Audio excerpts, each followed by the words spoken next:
At eto magluluto na naman tayo ng ginisang munggo na may alugbati.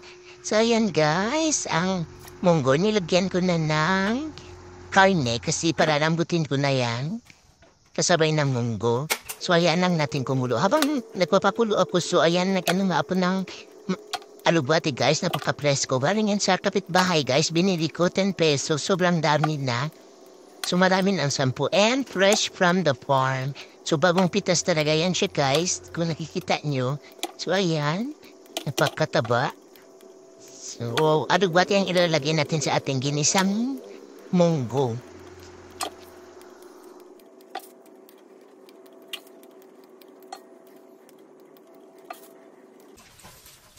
So ayan, hugasan na natin ng mabuti ang ating alugbati. Kung nakita ng dumi So ayan, dapat talaga naghuhugas tayo ng maayos sa mga bulay na lulutuin natin. So ayan, ilang beses ko pala yan hinugasan guys. Para mawala talaga yung mga buhamin-buhamin niya.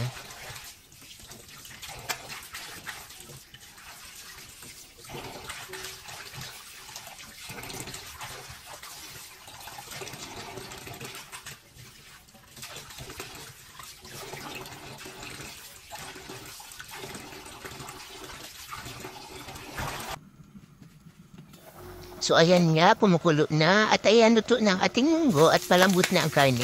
So ayan, yan po na ang karne, tinustap ko na. Ayan yung karne guys, tinustap ko.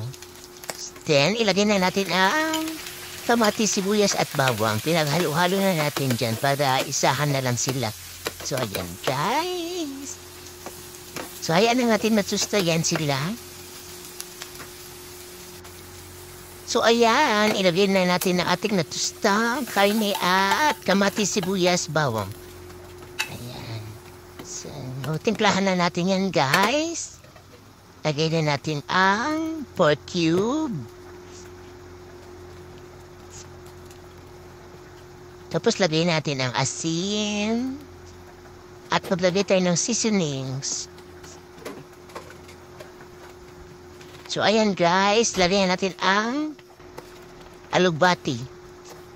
Siluto na yung munggo, so yan na ang huli, ang alugbati. So sarap, halo-haloin lang natin, then that's it. Luto na guys, kain na tayo. Sarap. Thank you for watching, bye.